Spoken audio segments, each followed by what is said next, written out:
Welcome to exam times. Hello दोस्तों, कैसे हो आप सभी? उम्मीद करते हैं अच्छे होंगे। आप लोगों का पढ़ाई भी बहुत अच्छे से चल रहा होगा। तो आज जो हम लोग जो देखने वाले हैं वो रुक्मिणी पब्लिकेशन का वॉल्यूम फर्स्ट है, जो बीपीएससी बिहार प्राथमिक शिक्षक नियुक्ति परीक्षा कक्षा 1 से 5 हेतु बहुत ज़्यादा इंपॉर्टेंट है।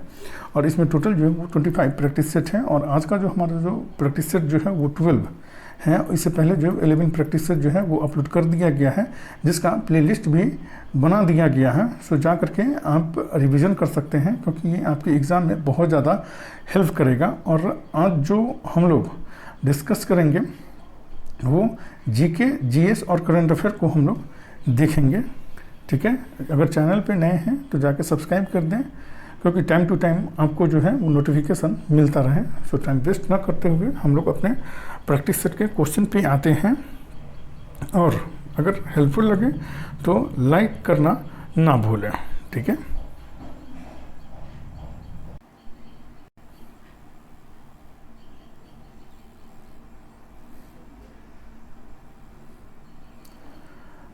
प्रैक्टिस सेट 12 का ये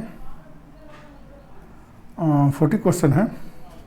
विकल्प में से कौन सा विकल्प नीचे दिए हुए शब्दों का सार्थक अवरोही क्रम दर्शाता है? तो इसका आंसर जो है वो ए हो जाएगा। पहले लेफ्टिनेंट जनरल, उसके बाद जो है ब्रिगेडियर, उसके बाद जो है कर्नल, उसके बाद जो है मेजर, और उसके बाद जो है वो कप्तान हो जाएगा। नेक्स्ट क्वेश्चन है 41, निम्नलिखित में से किसको बीजपत्र कहते हैं? तो इसका आंसर जो है वो सी हो जाएगा। बीज पत्ती को जो बीजपत्र कहते हैं। बीजपत्र को बीजपत्ती कहा जाता है। ऐसा इसलिए है क्योंकि वे अंकुरण की प्रक्रिया के दौरान बीज की पत्तियों के रूप में कार्य करते हैं। बीज बोने का पारंपरिक तरीका में पौधों को सूर्य का प्रकाश, पोषण एवं जल पर्याप्त मात्रा में प्राप्त होता है। नेक्स्ट क्वेश्चन है 42, पौधों की ऊपरी भागों से वाष्प के रूप जल की क्षति को कहते हैं। पौधों के ऊपरी भागों से वाष्प के रूप जल की क्षति को कहते हैं। तो इसका आंसर जो है वो डी हो जाएगा, वाष्पोत्सर्जन कहते हैं। स्वेद एक ऐसी प्रक्रिया है जिसमें पौधे के हवाई भागों से वाष्प के रूप में अतिरिक्त जल निकल जाता है। मुख्य रूप से पत्तियों के रंध्रों के माध्यम से जल निकलता है। अत्यधिक वाष्पोत्सर्जन पौधे के लिए अत्यंत हानिकारक हो सकता है। नेक्स्ट क्वेश्चन है 43, गाँवों में यह देखना साधारण है कि महिलाएं अनाज में से भूसी कैसे निकालती हैं। इस विधि को कहा जाता है। तो इसका आंसर जो है वो सी हो जाएगा, निष्पादन विधि कहा जाता है, फटकना कहा जाता है। थ्रेसिंग वह प्रक्रिया है जिसमें गेहूं या धान के तने को दानों से अनाज को ढकने वाले भूसी से अलग करने के लिए पीटा जाता है। थ्रेसर नामक मोटर युक्त मशीन का उपयोग थ्रेसिंग प्रक्रिया के लिए किया जाता है। नेक्स्ट क्वेश्चन है 44, जीवों में संबंध जबकि एक जीव को आश्चर्य से लाभ होता है और दूसरे को हानि होती है कहा जाता है। तो इसका आंसर जो है वो डी हो जाएगा, परजीविता कहा जाता है इसे। परजीविता को प्रजातियों के बीच का संबंध है जिसमें छोटी प्रजातियां आमतौर पर अपने परपोषी को नुकसान पहुंचाती हैं या पड़ोसी से पोषक तत्व लेती हैं। इस प्रजाति को परजीवी कहा जाता है। दूसरी ओर परजीवी को आश्रय देने वाली प्रजातियों को परपोषी कहा जाता है। नेक्स्ट क्वेश्चन है 45, विशेष क्षेत्रीय प्रजातियां हैं। तो इसका आंसर जो है वो डी हो जाएगा। एक क्षेत्र में पाई जाने वाली प्रजातियां जो है वो विशेष क्षेत्रीय प्रजातियां कहलाती हैं। विशेष क्षेत्रीय प्रजातियां या स्थानीय प्रजातियां वे हैं जिनकी सीमा एक सीमित भौगोलिक क्षेत्र तक सीमित है। अर्थात है कि विशेष प्रजातियां दुनिया में कहीं और नहीं बल्कि उस भौगोलिक क्षेत्र में पाई जाती हैं। यह क्षेत्र एक छोटा द्वीप, एक पर्वत श्रृंखला, एक मुहाना, एक झील, एक छोटा राष्ट्र, एक बड़ा देश या कोई परिभाषित भौगोलिक क्षेत्र को हो सकते हैं या कोई परिभाषित भौगोलिक क्षेत्र हो सकते हैं। उदाहरण के लिए एशियाई शेर गिर वन के लिए स्थानीय हैं। एशियाई शेर जो है वो गिर वन के लिए स्थानीय होते हैं। नेक्स्ट क्वेश्चन है 46। निम्नलिखित में से कौन वनोन्मूलन के परिणाम है? तो इसका आंसर जो है वो सी हो जाएगा। 1, 2 और 4 ये जो है वन उन्मूलन का ये परिणाम है। पहला जो वायुमंडलीय तापमान में वृद्धि, दूसरा वायुमंडल में CO2 के स्तर में वृद्धि, और तीसरा जो है बाढ़ और सूखे जैसी प्राकृतिक आपदाओं की होने की संभावना में वृद्धि होती है वनोन्मूलन से। नेक्स्ट क्वेश्चन है 47। वसा उत्तक मानव शरीर में पाया जाने वाला किस प्रकार का उत्तक है? तो इसका आंसर जो है वो डी हो जाएगा। संयोजी उत्तक होता है। संयोजी उत्तक अनेक प्रकार की कोशिकाओं तथा अंतर कोशिकीय द्रव्य से मिलकर बनता है। संयोजी उत्तक में श्वेत कोलेजन या पीले लचीले तंतु होते हैं जो करेपन या लचीलेपन में सहायक होते हैं। नेक्स्ट क्वेश्चन है 48। निम्नलिखित में से कौन सा युग्म ऊर्जा की इकाई दर्शाता है? तो इसका आंसर जो है वो डी हो जाएगा। कैलोरी और जूल जो है वो ऊर्जा की इकाई को दर्शाता है। ऊष्मा ऊर्जा का एक रूप है। इसका एसआई मात्रक जो होता है वो जूल होता है। 1 जूल इक्वल टू जो होता है वो 4.18 जूल होता है। 1 जूल इक्वल टू जो होता है वो 0.24 कैलोरी होता है। नेक्स्ट क्वेश्चन है 49। निम्नलिखित में से कौन सा एक विषाणु जनित रोग का उदाहरण नहीं है? तो इसका आंसर जो है वो डी हो जाएगा। प्लेग जो है वो विषाणु जनित रोग का उदाहरण नहीं है। प्लेग एक जीवाणु जनित रोग है। प्लेग पशुरेला पेस्टिस जीवाणु द्वारा फैलता है। प्लेग एक संक्रामक रोग है जो चूहों एवं गिलहरियों पर पाए जाने वाले पिस्सुओं से होता है। नेक्स्ट क्वेश्चन है 50। निम्नलिखित में से किस कीट में लूसीफेरिन नामक वर्णक होता है? तो इसका आंसर जो है वो सी हो जाएगा। जुगनू में जो है वो लूसीफेरिन नामक वर्णक पाया जाता है। रात्रिचर प्राणियों की आंखों में टेपिडम लूसीडम नामक वर्णक पाया जाता है जो प्रकाश के पड़ने पर चमकता है। कीट वर्ग के प्राणियों में संयुक्त नेत्र पाए जाते हैं जिसमें उसे चारों तरफ देखने में सहायता होती है। नेक्स्ट क्वेश्चन है 51। मानव शरीर की त्वचा की वाम परत के लिए निम्नलिखित में से किस शब्द का उपयोग किया जाता है? तो इसका आंसर जो है वो सी हो जाएगा। एपिडर्मिस का प्रयोग किया जाता है। उपत्वचा में रक्त वाहिकाएं नहीं पाई जाती हैं। रोम तथा नाखून उपत्वचा कोशिकाओं के रूपांतरण से बनता है। मानव त्वचा को 2 भागों में बांटा गया है, उपत्वचा और डर्मिस। डर्मिस में स्वेद ग्रंथियां पाई जाती हैं जिसमें पसीना निकलता है। नेक्स्ट क्वेश्चन है 52। उत्प्रेरक वे पदार्थ हैं जो, तो इसका आंसर जो है वो बी हो जाएगा। अभिक्रियाओं को तीव्र कर देते हैं उत्प्रेरक जो है सो। वर्जिलियस ने 1835 ईस्वी में सर्वप्रथम उत्प्रेरक की पुष्टि की। कुछ पदार्थ ऐसे होते हैं जिनकी उपस्थिति मात्रा से किसी उत्प्रेरक की उत्प्रेरणा शक्ति बढ़ जाती है, परंतु ऐसे पदार्थ स्वयं उत्प्रेरक का कार्य नहीं करते हैं। ऐसे पदार्थ को उत्प्रेरक वर्धक कहते हैं। नेक्स्ट क्वेश्चन है 53। निम्नलिखित में से कौन सा मोती का प्राथमिक घटक है? तो इसका आंसर जो है वो सी हो जाएगा। कैल्शियम कार्बोनेट जो है वो मोती का प्राथमिक घटक होता है। कैल्शियम कार्बोनेट जल में अविलय एवं ठोस होता है। कैल्शियम कार्बोनेट चूने के पानी में कार्बन डाइऑक्साइड गैस प्रवाहित करके बनाया जाता है। कैल्शियम कार्बोनेट का उपयोग चूना, सीमेंट, धुवन सोडा, कांच, चाकू, पेपर, दंत मंजन आदि बनाने में होता है। नेक्स्ट क्वेश्चन है 54। निम्नलिखित में से कौन सा जंतु अपनी त्वचा द्वारा शोषण करता है?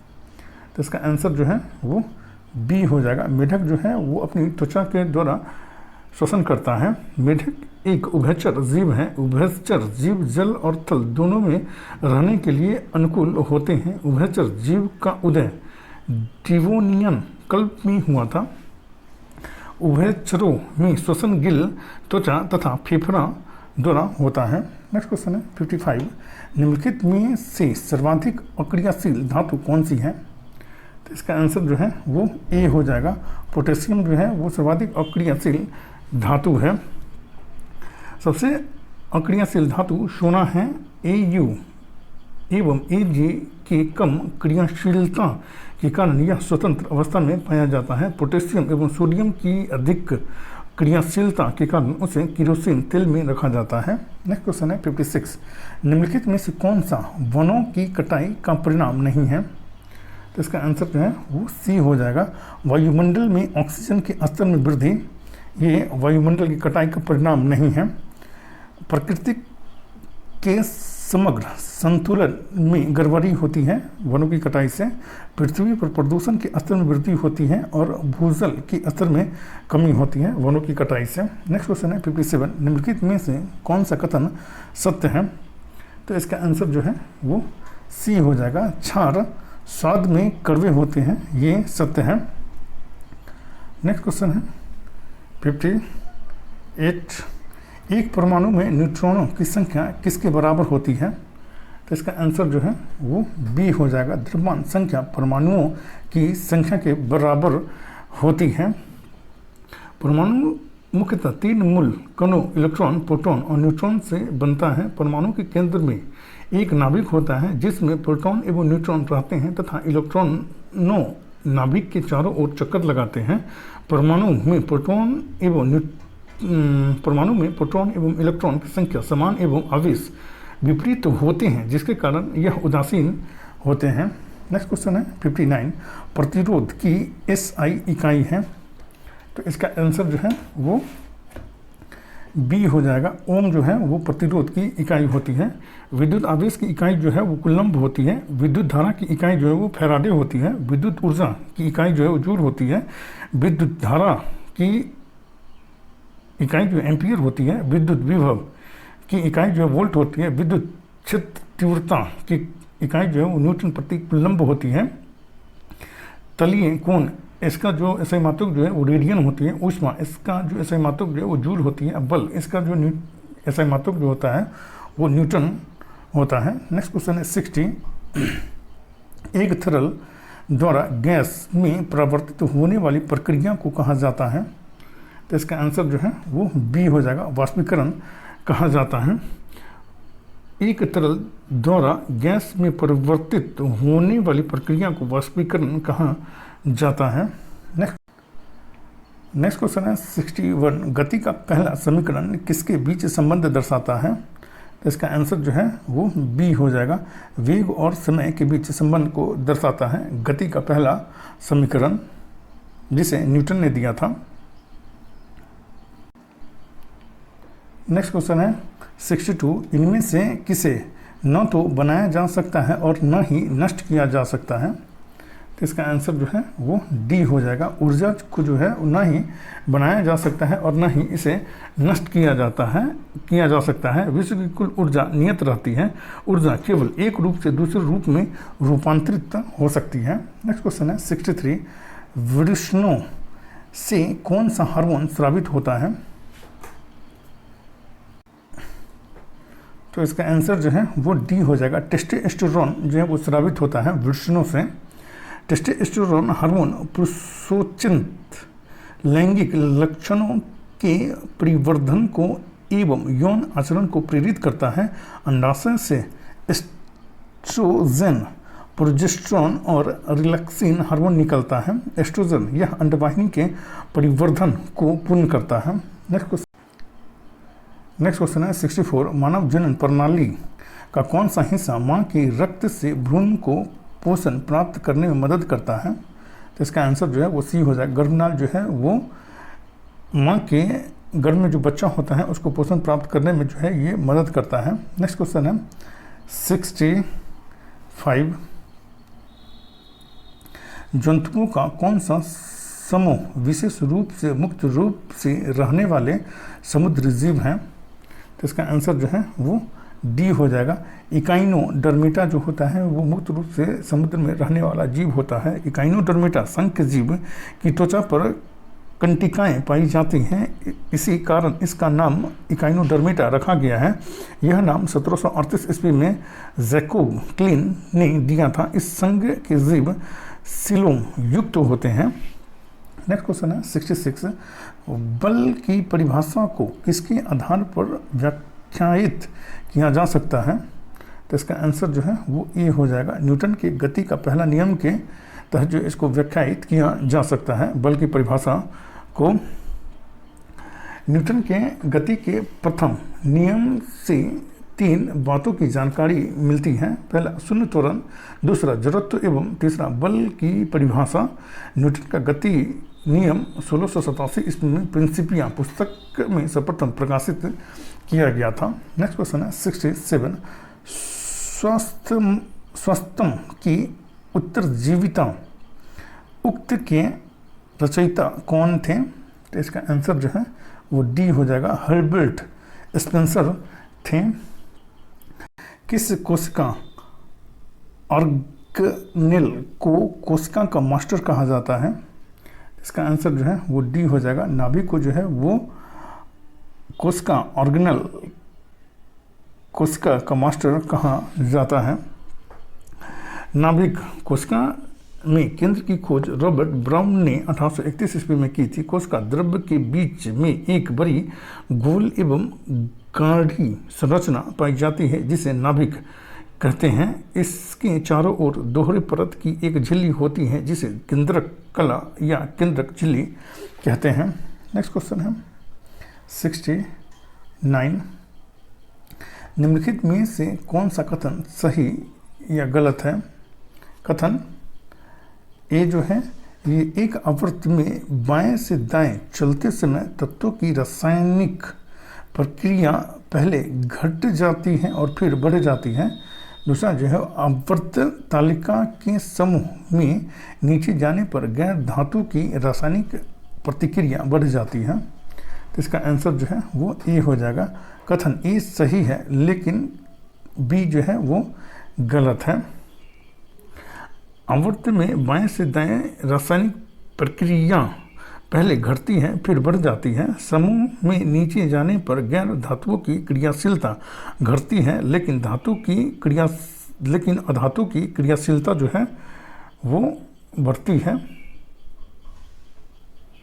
नेक्स्ट क्वेश्चन है 70। असंतृप्त यौगिकों के दहन के दौरान डैश देखी जाती है। तो इसका आंसर जो है वो डी हो जाएगा। पीला लौ देखी जाती है। नेक्स्ट क्वेश्चन है 71। निम्नलिखित में से कौन सा बायोमास ऊर्जा का एक स्रोत नहीं है? तो इसका आंसर जो है वो डी हो जाएगा। परमाणु ऊर्जा जो है वो बायोमास ऊर्जा का स्रोत नहीं है। परमाणु ऊर्जा नाभिकीय विखंडन या नाभिकीय संलयन क्रिया पर आधारित होती है। हाइड्रोजन बम नाभिकीय संलयन पर आधारित है। बायोगैस की संयंत्र के अवशिष्ट पदार्थ नाइट्रोजन एवं फास्फोरस के कई यौगिक होते हैं जो उर्वरक के रूप में उपयोगी होते हैं। नेक्स्ट क्वेश्चन है 72। ऊर्जा उत्पादन के दौरान ग्लूकोज का पाइरूवेट में विघटन कहाँ होता है? तो इसका आंसर जो है वो ए हो जाएगा। कोशिका द्रव्य में इसका विघटन होता है। ग्लूकोज का पाइरूवेट में टूटना ग्लाइकोलिसिस कहलाती है। यह ईएमपी पथ भी कहलाता है। जीव द्रव का वह भाग जो कोशिका भित्ति एवं केंद्रक के बीच होता है उसे कोशिका द्रव कहते हैं। नेक्स्ट क्वेश्चन है 73। विरंजक चूर्ण को जल में मिश्रित करने पर कौन सी गैस निष्कासित होगी? इसका आंसर जो है वो सी हो जाएगा। क्लोरीन निष्कासित होगी। ब्लीचिंग पाउडर या कैल्शियम हाइपोक्लोराइड का उपयोग पानी में अशुद्धियों के विरंजन कारक के रूप में किया जाता है। क्लोरीन कीटाणुनाशक के रूप में कार्य करता है। नेक्स्ट क्वेश्चन है 74। पीतल निम्न में से किससे बनी एक मिश्र धातु है? तो इसका आंसर जो है वो बी हो जाएगा। तांबा और जस्ता से बनी मिश्र धातु है पीतल। जिसमें Cu जो है वो 70% होता है और Zn जो है वो 30% होता है। पीतल का सिक्का, घंटी, बर्तन आदि बनाने में इसका यूज किया जाता है, पीतल को। नेक्स्ट क्वेश्चन है 75। स्थितिज ऊर्जा और गतिज ऊर्जा के योग को किस नाम से जाना जाता है? तो इसका आंसर जो है वो डी हो जाएगा, यांत्रिक ऊर्जा के नाम से जाना जाता है। यांत्रिक ऊर्जा के उदाहरण निम्न हैं। रोलर कोस्टर, प्रभावी ऊर्जा ऊपर जाते समय बढ़ती है और नीचे आने पर गतिज ऊर्जा में परिवर्तन हो जाती है। पवन चक्की, यह पवन की गतिज ऊर्जा को विद्युत ऊर्जा में परिवर्तित करती है। पंखे में लगी विद्युत मोटर विद्युत ऊर्जा को यांत्रिक ऊर्जा में परिवर्तित कर देती है। किसी वस्तु की कार्य करने की क्षमता को उस वस्तु की ऊर्जा कहते हैं और ऊर्जा जो है वो एक अदिश राशि है। नेक्स्ट क्वेश्चन है 76। सर्वोच्च न्यायालय के मुख्य न्यायाधीश संघ लोक सेवा आयोग के अध्यक्ष, चुनाव आयुक्त एवं भारत के नियंत्रक एवं महालेखा परीक्षक पदों में वरीयता क्रम में सबसे उच्च क्रम पर कौन पद है? तो इसका आंसर जो है वो ए हो जाएगा। सर्वोच्च न्यायालय के मुख्य न्यायाधीश जो होते हैं वो सबसे ऊपर होते हैं। नेक्स्ट क्वेश्चन है 77। वायसराय की कार्यकारी परिषद में शामिल होने वाले प्रथम भारतीय कौन थे? तो इसका आंसर जो है वो सी हो जाएगा, सत्येंद्र प्रसन्न सिन्हा थे। सत्येंद्र प्रसन्न सिन्हा को विधि सदस्य बनाया गया था। भारतीय परिषद एक्ट 1909 के द्वारा प्रथम बार एक भारतीय को गवर्नर जनरल की कार्यकारिणी परिषद के सदस्य बनाया गया। वायसराय पद महारानी के प्रतिनिधि के रूप में भारत शासन एक्ट 1858 के द्वारा स्थापित किया गया था। नेक्स्ट क्वेश्चन है 78। निम्नलिखित में से किस बहुउद्देशीय परियोजना का निर्माण नर्मदा नदी पर किया गया है? तो इसका आंसर जो है ए हो जाएगा। सरदार सरोवर परियोजना का जो अति जो है वो नर्मदा नदी पे किया गया है। संयुक्त राज्य अमेरिका की टेनेसी घाटी परियोजना पर आधारित भारत में भी प्रमुख नदियों पर बहुउद्देशीय परियोजना के अंतर्गत कई बांध बनाए गए हैं। बहुउद्देशीय परियोजना के अंतर्गत बड़े बड़े बांध बनाकर अनेक प्रकार के लाभ प्राप्त किए जा रहे हैं, जैसे ऊर्जा, सिंचाई, बाढ़ नियंत्रण, पर्यटन स्थल, मछली पालन, घरेलू जल आपूर्ति, नेविगेशन आदि जो है वो बहुउद्देशीय परियोजना से ये सब कार्य जो है वो किए जा रहे हैं। नेक्स्ट क्वेश्चन है 79। कृषि भूमि के उत्तराधिकार के संबंध में शुल्क संविधान के किस सूची के अंतर्गत आता है? तो इसका आंसर जो है वो बी हो जाएगा, राज्य सूची के अंतर्गत आता है। ये कृषि भूमि के उत्तराधिकार के संबंध में शुल्क संविधान के राज्य सूची के अंतर्गत आता है। भारतीय संविधान की 7वीं अनुसूची में 3 सूचियों के उल्लेख हैं। ये 3 सूचियाँ संघ सूची, राज्य सूची एवं समवर्ती सूची है। कृषि भूमि से भिन्न संपत्ति के उत्तराधिकार के संबंध में शुल्क संघ सूची का विषय है ये। नेक्स्ट क्वेश्चन है 80। प्रथम लोकसभा के प्रथम उपाध्यक्ष निम्न में से कौन हुए थे? तो इसका आंसर जो है वो बी हो जाएगा, M.A. अयंगर हुए थे। प्रथम लोकसभा की अवधि 17 अप्रैल 1952 से 4 अप्रैल 1957 की रही है। इसका प्रथम सत्र 13 मई 1952 ईस्वी को हुई थी। प्रथम लोकसभा के प्रथम अध्यक्ष G.V. मामलंकर 15 मई 1952 से 27 फरवरी 1956 तक रहे थे। नेक्स्ट क्वेश्चन है 81। अकबर के 9 रत्नों में किसके निर्देशन में महाभारत का अनुवाद फारसी में किया गया था? तो इसका आंसर जो है वो डी हो जाएगा, फैजी के निर्देशन में महाभारत का अनुवाद जो है वो फारसी में किया गया था। अकबर ने एक अनुवाद विभाग सृजित किया था। इस विभाग का प्रमुख फैजी को बनाया गया था। फैजी के निर्देशन में ही महाभारत और रामायण का फारसी में अनुवाद शेख सुल्तान बदायूनी और नकवी खां के संयुक्त प्रयास से किया गया था। महाभारत के फारसी अनुवाद को रज़मनामा कहा जाता है। नेक्स्ट क्वेश्चन है 82 दक्षिण भारत का मैनचेस्टर निम्न में से किस शहर को कहा जाता है? तो इसका आंसर जो है वो ए हो जाएगा। कोयम्बटूर को जो है वो दक्षिण भारत का मैनचेस्टर कहा जाता है। कानपुर शहर को उत्तर भारत का मैनचेस्टर कहा जाता है। अहमदाबाद को पूर्व का बोस्टन कहा जाता है। अहमदाबाद को भारत का मैनचेस्टर भी कहा जाता है। मुंबई को भारत का कॉटनोपोलिस कहा जाता है। भारत में सूती वस्त्र की राजधानी मुंबई को कहा जाता है। नेक्स्ट क्वेश्चन है 83 गोदावरी डेल्टा किस राज्य में पड़ता है? तो इसका आंसर जो है वो बी हो जाएगा, आंध्र प्रदेश में पड़ता है। गोदावरी डेल्टा महानदी डेल्टा उड़ीसा में स्थित है। कृष्णा डेल्टा आंध्र प्रदेश में स्थित है। कावेरी डेल्टा तमिलनाडु राज्य में स्थित है। पूर्व तटीय मैदान में उत्तर से दक्षिण के क्रम में विभिन्न डेल्टाएं क्रमशः हैं। महानदी गोदावरी कृष्णा एवं कावेरी हैं। नेक्स्ट क्वेश्चन है 84 ब्रह्मपुत्र नदी का उद्गम कहाँ से हुआ है? तो इसका आंसर जो है वो ए हो जाएगा, तिब्बत के मानसरोवर झील के निकट कैलाश श्रेणी के चेमायुंगडुंग हिमनद से हुआ है। तिब्बत में ब्रह्मपुत्र नदी को शांगपो नदी के नाम से जाना जाता है। भारत में ब्रह्मपुत्र नदी सर्वप्रथम अरुणाचल प्रदेश में प्रवेश करती है। अरुणाचल प्रदेश में ब्रह्मपुत्र नदी को सियांग अथवा दिहांग नाम से जाना जाता है। दिहांग नदी को असम में ब्रह्मपुत्र नदी कहा जाता है।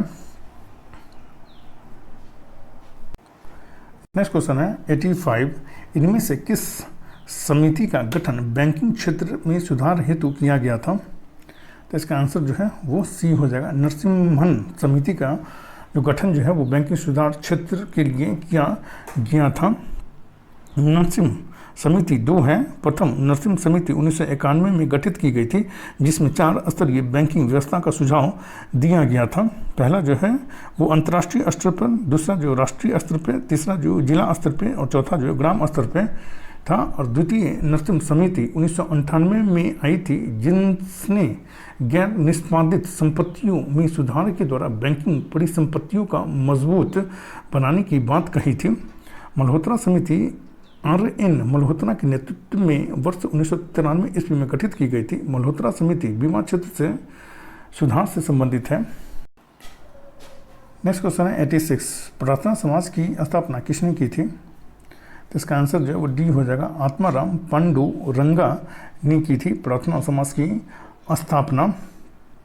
प्रार्थना समाज की स्थापना वर्ष 1867 ईस्वी में बम्बई में केशव चंद्र सेन की प्रेरणा से की गई थी। महादेव गोविंद रनाडे, बाल मंगेश वांगले और वामन अवाजी मोदक ने भी प्रार्थना समाज की स्थापना में महत्वपूर्ण योगदान दिया था। महादेव गोविंद रनाडे ने 1861 ईस्वी में महाराष्ट्र में वीडो रीमैरिज एसोसिएशन की स्थापना की थी। नेक्स्ट क्वेश्चन है 87 अफ्रीकी देश नामीबिया की राजधानी निम्न में से कौन है?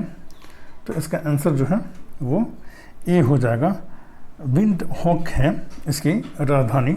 नामीबिया देश की मुद्रा नामीबियाई डॉलर है। रबात मोरक्को की राजधानी है। मोरक्को की मुद्रा जो मोरक्कन दिरहम है। नाइजर देश की मुद्रा CFA फ्रैंक है। नेक्स्ट क्वेश्चन है 88 सिजफ्राइड रेखा किन देशों के बीच की सीमा रेखा है?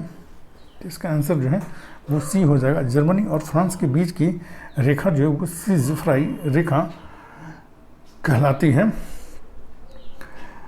49वीं समानांतर रेखा अमेरिका कनाडा के बीच सीमा रेखा है। डुरंट रेखा भारत और पाकिस्तान के बीच सीमा रेखा था, जो वर्तमान में पाकिस्तान और अफगानिस्तान के बीच सीमा रेखा है।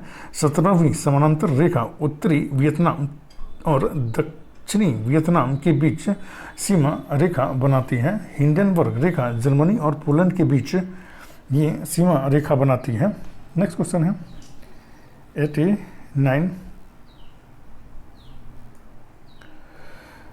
IDBI भारतीय औद्योगिक विकास बैंक की स्थापना कब हुई थी? तो इसका आंसर जो है वो बी हो जाएगा, 1964 ईस्वी में IDBI की स्थापना हुई थी। IDBI बैंक 1976 ईस्वी में RBI की एक सहायक संस्था के रूप में कार्य था। 12 जुलाई 1982 ईस्वी को नाबार्ड की स्थापना की गई थी। नाबार्ड कृषि क्षेत्र का शीर्ष संस्थान है। नाबार्ड को वित्तीय अनुदान आरबीआई द्वारा दिया जाता है। नेक्स्ट क्वेश्चन है 90, राष्ट्रीय विकास परिषद का गठन कब किया गया था? इसका आंसर जो है वो सी हो जाएगा। 1952 ईस्वी में राष्ट्रीय विकास परिषद का गठन किया गया था। भारत में योजना आयोग का गठन 15 मार्च 1950 ईस्वी को किया गया था। भारत की पहली पंचवर्षीय योजना 1 अप्रैल 1951 ईस्वी से प्रारंभ हुआ। एनडीसी भारत में आर्थिक नियोजन का सर्वोच्च संगठन होता है। एनडीसी के अध्यक्ष जो है वो प्रधानमंत्री होते हैं। नेक्स्ट क्वेश्चन है 91, महलवाड़ी भू राजस्व व्यवस्था में राजस्व निर्धारण की इकाई निम्न में से किसे माना गया है? तो इसका आंसर जो है वो बी हो जाएगा, गांव को माना गया है। महलवाड़ी व्यवस्था में लगान सरकारी खजाने में जमा कराने का उत्तरदायित्व गांव के मुखिया या लंबरदार का होता है। आधुनिक उत्तर प्रदेश के पश्चिमी भाग, पंजाब आदि क्षेत्रों में महलवाड़ी पद्धति लागू की गई थी। नेक्स्ट क्वेश्चन है 92, डब्ल्यूटीओ का मुख्यालय कहाँ है? तो इसका आंसर जो है वो डी हो जाएगा, जिनेवा में इसका मुख्यालय है। डब्ल्यूटीओ की स्थापना 1 जनवरी 1995 ईस्वी को की गई थी। डब्ल्यूटीओ गैंट का परिवर्तित रूप है। गैंट की स्थापना 1947 ईस्वी में हुई थी, जो 1 जनवरी 1948 ईस्वी से क्रियान्वित हुआ। नेक्स्ट क्वेश्चन है 93, माई प्रेसिडेंशियल ईयर्स पुस्तक के लेखक हैं। तो इसका आंसर जो है वो सी हो जाएगा, आर वेंकटरमन जो है वो इसके लेखक हैं। नेक्स्ट क्वेश्चन है 94, जूट के उत्पादन में बिहार का कौन सा जिला अग्रणी है? तो इसका आंसर जो है वो बी हो जाएगा, पूर्णिया जो है वो अग्रणी है। जूट के उत्पादन में बिहार का पूर्णिया जिला अग्रणी है। सोने का रेशा के नाम से मशहूर जूट के रेशों के सामानों का निर्माण करने में भारत को विश्व में प्रथम स्थान है। नेक्स्ट क्वेश्चन है 95, 1911 की जनगणना की रिपोर्ट के अनुसार किस राज्य में साक्षरता की दर सबसे कम है? तो इसका आंसर जो है वो बिहार हो जाएगा। ठीक है, बिहार में साक्षरता दर जो है वो सर्वाधिक कम है। वर्ष 2011 की जनगणना के अनुसार बिहार देश का सबसे कम साक्षरता दर वाला राज्य है, जहां की साक्षरता 61.8% है। इसमें पुरुष साक्षरता जो है वो 71.20% है और महिला साक्षरता दर जो है वो 51.5% है। नेक्स्ट क्वेश्चन है 96, बिहार में किस स्थान पर भारतीय राष्ट्रीय कांग्रेस का 1922 का अधिवेशन हुआ? इसका आंसर जो है वो सी हो जाएगा, गया में हुआ था। भारतीय राष्ट्रीय कांग्रेस का 38वां अधिवेशन गया बिहार में 1922 ईस्वी में चित्तरंजन दास की अध्यक्षता में की गई थी। भारतीय राष्ट्रीय कांग्रेस की 28वां अधिवेशन बांकीपुर पटना में 1912 ईस्वी में RN मघोलकर की अध्यक्षता में किया गया था। नेक्स्ट क्वेश्चन है 97, राजकुमार शुक्ल किस गांव के निवासी थे? इसका आंसर जो है वो ए हो जाएगा, मुरली भरहवा के निवासी थे राजकुमार शुक्ल। मुरली भरहवा गांव के निवासी राजकुमार शुक्ल चंपारण के प्रसिद्ध किसान नेता थे। राजकुमार शुक्ल का जन्म 23 अगस्त 1875 ईस्वी को पश्चिम चंपारण में हुआ था। इनकी मृत्यु 20 मई 1929 ईस्वी को मोतिहारी में हुई थी। चंपारण के नील किसानों की समस्याओं से गांधी जी को लखनऊ अधिवेशन के दौरान राजकुमार शुक्ल ने अवगत करवाया था। नेक्स्ट क्वेश्चन है 98, मोहम्मद गजनवी के साथ भारत आने वाला प्रसिद्ध इतिहासकार कौन था? तो इसका आंसर जो है वो बी हो जाएगा, अल-बरूनी जो था वो मोहम्मद गजनवी के साथ भारत आने वाला प्रमुख इतिहासकार था। उसकी पुस्तक किताबुल हिंद से तत्कालीन भारत की सामाजिक सांस्कृतिक स्थिति की जानकारी मिलती है। इस पुस्तक को 11वीं शताब्दी का भारत का दर्पण कहा गया है। अल-बरूनी प्रथम मुसलमान जो भारतीय धर्म, दर्शन, पुराण आदि का गहन अध्ययन किया था अल-बरूनी ने। नेक्स्ट क्वेश्चन है 99, मानसरोवर झील कहाँ स्थित है? तो इसका आंसर जो है वो सी हो जाएगा, तिब्बत में स्थित है ये। टोरेंस झील जो है ऑस्ट्रेलिया में अवस्थित है। रेंडियर झील जो है कनाडा में अवस्थित है। नेक्स्ट क्वेश्चन है 100, विश्व में सबसे बड़ा गरान वन निम्न में से कौन सा है? मैंग्रोव वन जिसे कहा जाता है। तो इसका आंसर जो है वो सी हो जाएगा। सुंदरवन में स्थित है ये। सुंदरवन राष्ट्रीय उद्यान भी है जो पश्चिम बंगाल में है। यहाँ बाघ, हिरन, मगरमच्छ प्राणी हैं। शीतकाल में भारत में साइबेरियाई सारस, केवलादेव घना पक्षी बिहार में प्रायः दिखाई पड़ते हैं। नेक्स्ट क्वेश्चन है 101, निम्नलिखित में से वह कौन सा राज्य है जिसकी अंतर्राष्ट्रीय सीमा 3 देशों से मिलती है? तो इसका आंसर जो है वो डी हो जाएगा। उपयुक्त सभी का अरुणाचल प्रदेश का भी मिलता है, सिक्किम का भी मिलता है और पश्चिम बंगाल का भी मिलता है। अरुणाचल प्रदेश की सीमा पूर्व में म्यांमार से जुड़ी हुई है। अरुणाचल प्रदेश की सीमा पश्चिम में भूटान से जुड़ी हुई है। अरुणाचल प्रदेश उत्तर में चीन की सीमा से मिलती है। संकोस नदी असम एवं अरुणाचल प्रदेश के बीच सीमा बनाती है। 3 और बांग्लादेश से घिरा राज्य है वो त्रिपुरा है। नेक्स्ट क्वेश्चन है 102, संसदीय प्रकार की सरकार की एक प्रमुख विशेषता है। तो इसका आंसर जो है वो डी हो जाएगा। संसद के प्रति मंत्रिपरिषद का सामूहिक उत्तरदायित्व, ये संसदीय प्रकार की सरकार की एक प्रमुख विशेषता है। संसदीय शासन प्रणाली का आधार सामूहिक उत्तरदायित्व है। सामूहिक उत्तरदायित्व का अच्छा उदाहरण है कि यदि मंत्रिपरिषद के किसी सदस्य के प्रति अविश्वास प्रस्ताव पारित होता है तो संपूर्ण मंत्रिमंडल को त्यागपत्र देना होगा। नेक्स्ट क्वेश्चन है 103, मोहम्मद गौरी ने जयचंद को किस युद्ध में पराजित किया था? तो इसका आंसर जो है वो सी हो जाएगा। चंदावर की युद्ध जो 1194 ईस्वी में हुआ था, इसमें मोहम्मद गौरी ने जयचंद को पराजित किया था। चंदावर वर्तमान फिरोजाबाद जिले में यमुना तट पर स्थित है। गढ़वाल की स्थापना चंद्रदेव ने किया था। जयचंद ने पृथ्वीराज चौहान तृतीय के विरुद्ध मोहम्मद गौरी को सहयोग दिया था। नेक्स्ट क्वेश्चन है 104, शिवाजी की राजधानी कौन सी थी? तो इसका आंसर जो है वो ए हो जाएगा। रायगढ़ थी शिवाजी की राजधानी। नेक्स्ट क्वेश्चन है 105, विश्व स्वास्थ्य संगठन का मुख्यालय निम्नलिखित में से किस देश में स्थित है? तो इसका आंसर जो है वो बी हो जाएगा। स्विट्जरलैंड में स्थित है। विश्व स्वास्थ्य संगठन की स्थापना 7 अप्रैल 1948 ईस्वी को हुई थी। विश्व स्वास्थ्य दिवस 7 अप्रैल को मनाया जाता है। भारत भी विश्व स्वास्थ्य संगठन का सदस्य देश है और इसका भारतीय मुख्यालय भारत की राजधानी दिल्ली में स्थित है। नेक्स्ट क्वेश्चन है 106, ग्राम सभा के संदर्भ में निम्नलिखित में से कौन सा कथन असत्य है? तो इसका आंसर जो है वो डी हो जाएगा। सभी कथन जो है इसमें सत्य है।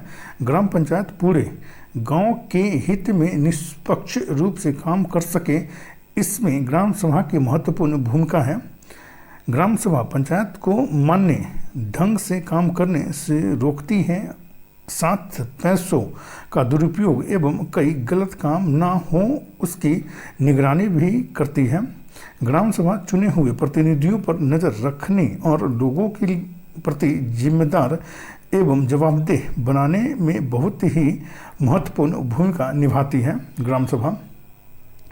नेक्स्ट क्वेश्चन है 107, बैंक दर का आशय है। तो इसका आंसर जो है वो डी हो जाएगा। केंद्रीय बैंक द्वारा ली जाने वाली आधिकारिक ब्याज दर इसका आशय होता है। बैंक दर वह दर है जिस पर भारतीय रिजर्व बैंक व्यापारिक बैंकों को प्रथम श्रेणी की प्रतिभूतियों पर ऋण प्रदान करता है। भारत का केंद्रीय बैंक जो है वो आरबीआई है। व्यापारिक बैंक दैनिक कामकाज के लिए इस पर केंद्रीय बैंक से ऋण लेते हैं। नेक्स्ट क्वेश्चन है 108, फ्रेंच ईस्ट इंडिया कंपनी की स्थापना इस साल हुई। इसका आंसर जो है वो ए हो जाएगा। 1664 ईस्वी में फ्रेंच ईस्ट इंडिया कंपनी की स्थापना हुई थी। नेक्स्ट क्वेश्चन है 109, 2011 की जनगणना के अनुसार बिहार में शहरी जनसंख्या का प्रतिशत क्या है? तो इसका आंसर जो है वो ए हो जाएगा। 11.29% जो है वो शहरी जनसंख्या का अति है। बिहार में सर्वाधिक शहरी आबादी वाला शहर जो है वो पटना है। भारत में सबसे कम शहरी आबादी वाला जिले समस्तीपुर की है जो 3.46% है। हिमाचल प्रदेश में सबसे कम शहरी वाला राज्य है। नेक्स्ट क्वेश्चन है 110। किसने कहा है राजनीति कानूनी तौर पर यह स्पष्ट करती है कि हमें क्या करना चाहिए और क्या नहीं? तो इसका आंसर जो है वो बी हो जाएगा। अरस्तु ने ये स्पष्ट किया था। अरस्तु ने कहा था राजनीति कानून तौर पर यह स्पष्ट करती है कि हमें क्या करना चाहिए और क्या नहीं। अरस्तु यूनानी दार्शनिक थे जिनके गुरु प्लेटो थे। अरस्तु ने अपने ग्रंथ का नाम पॉलिटिक्स रखा जो यूनानी शब्द पोलिस से बना और जिसका अर्थ नगर राज होता है। अरस्तु प्रथम यूनानी दार्शनिक थे जिन्होंने सर्वप्रथम राजनीति शब्द का प्रयोग किया था। नेक्स्ट क्वेश्चन है 111।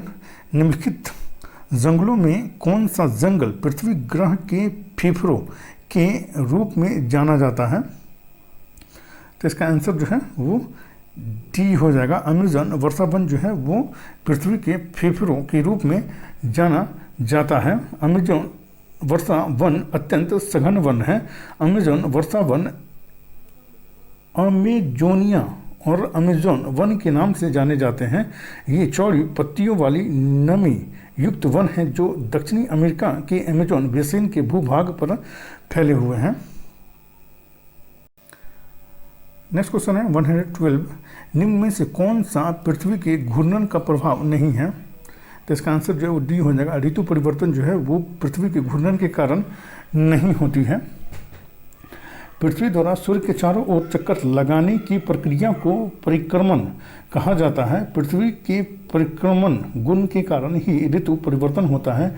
पृथ्वी का अपने अक्ष पर घूमना घूर्णन परिभ्रमण कहलाता है। पृथ्वी के घूर्णन के कारण पवन दाब प्रवणता द्वारा निर्देशित दिशा में नहीं बल्कि अपने मूल दिशा से विक्षेपित हो जाता है। नेक्स्ट क्वेश्चन है 113। रक्षा अनुसंधान और विकास संगठन DRDO ने 10 जनवरी 2023 को ओडिशा तट से किस बैलिस्टिक मिसाइल का सफल परीक्षण किया? तो इसका आंसर जो है वो डी हो जाएगा। पृथ्वी द्वितीय का सफल परीक्षण किया है। DRDO ने रक्षा अनुसंधान और विकास संगठन ने 10 जनवरी 2023 को ओडिशा तट से पृथ्वी द्वितीय मिसाइल का सफल परीक्षण किया। पृथ्वी द्वितीय कम दूरी की बैलिस्टिक मिसाइल है ये। नेक्स्ट क्वेश्चन है 114। कौन सा देश 2025 में मैड्रिड इंटरनेशनल बुक फेयर का थीम देश होगा? तो इसका आंसर जो है वो सी हो जाएगा, भारत होगा। जनवरी 2023 में 46वें अंतर्राष्ट्रीय कोलकाता पुस्तक मेले के लिए स्पेन थीम देश है। मैड्रिड बुक फेयर 1993 से स्पेन में आयोजित किया जा रहा है। Next question 115। Album divine tides के लिए ग्रैमी अवार्ड 2023 किसने जीता है? तो इसका आंसर जो है वो बी हो जाएगा, रिंकी केज ने जीता है। 65वां वार्षिक ग्रैमी पुरस्कार समारोह एक संगीत पुरस्कार समारोह है जो वर्तमान में 5 फरवरी 2023 को लॉस एंजलिस में crypto.com एरिना में हुआ है और इसका जो पुरस्कार जो है वो रिंकी केज को दिया गया है। नेक्स्ट क्वेश्चन है 116। 2021-22 में विश्व का तीसरा सबसे बड़ा मछली उत्पादन देश कौन हो गया है? तो इसका आंसर जो है वो सी हो जाएगा, भारत जो है वो विश्व का सबसे बड़ा मछली उत्पादन देश हो गया है 2021-22 में। वर्ष 2020-21 में प्रधानमंत्री मत्स्य संपदा योजना के शुभारंभ के बाद देश में कुल मछली उत्पादन में वृद्धि की प्रवृत्ति देखी गई है। 2021-22 में 162.48 लाख टन मछली उत्पादन दर्ज किया गया जो 2019-20 में 141.64 लाख टन था। नेक्स्ट क्वेश्चन है 117। विश्व टीबी दिवस कब मनाया जाता है? तो इसका आंसर जो है वो सी हो जाएगा, 24 मार्च को विश्व टीबी दिवस मनाया जाता है। टीबी रोग माइकोबैक्टीरियम ट्यूबरकुलोसिस बैक्टीरिया के कारण होता है। नेक्स्ट क्वेश्चन है 118। शारजाह क्रिकेट स्टेडियम में वेस्ट स्टैंड का नाम बदलकर किस भारतीय क्रिकेटर दिग्गज को सम्मानित किया गया है? तो इसका आंसर जो है वो डी हो जाएगा। सचिन तेंदुलकर को सम्मानित किया गया है, उसका नाम बदल करके जो है वो सचिन तेंदुलकर स्टेडियम रख दिया गया है। शारजाह क्रिकेट स्टेडियम में वेस्ट स्टैंड का नाम बदलकर सचिन तेंदुलकर को सम्मानित किया गया है। प्रतिष्ठित स्टेडियम में वेस्ट स्टैंड का नाम बदलकर सचिन तेंदुलकर कर दिया गया है। नेक्स्ट क्वेश्चन है 119 कोप इंडिया 2023 वायु अभ्यास में किन देशों ने भाग लिया? तो इसका आंसर जो है वो सी हो जाएगा। भारत और संयुक्त राज्य अमेरिका ने इसमें भाग लिया है। वायुसेना अभ्यास कोप इंडिया 2023 का छठा संस्करण कलाईकुंडा, पानागढ़ और आगरा स्थित वायुसेना स्टेशनों में आयोजित किया गया है। नेक्स्ट क्वेश्चन है 120 वैश्विक आयुर्वेद महोत्सव 2023 कहाँ आयोजित किया जाएगा? तो इसका आंसर जो है वो डी हो जाएगा। तिरुवनंतपुरम में आयोजित किया जाएगा। वैश्विक आयुर्वेद महोत्सव 2023 की थीम स्वास्थ्य सेवा में उभरती चुनौती तथा पुनरुत्थानशील आयुर्वेद है। और इसमें जितना भी क्वेश्चन है वो एग्ज़ाम के लिए बहुत ज़्यादा इम्पोर्टेंट है। सो रोज़ प्रैक्टिस सेट हमारे क्या स्कोर करते हैं वो ज़रूर कमेंट करके बताएं। ठीक है, हेल्पफुल लगे तो लाइक शेयर और सब्सक्राइब करना ना भूलें। Thank you for watching.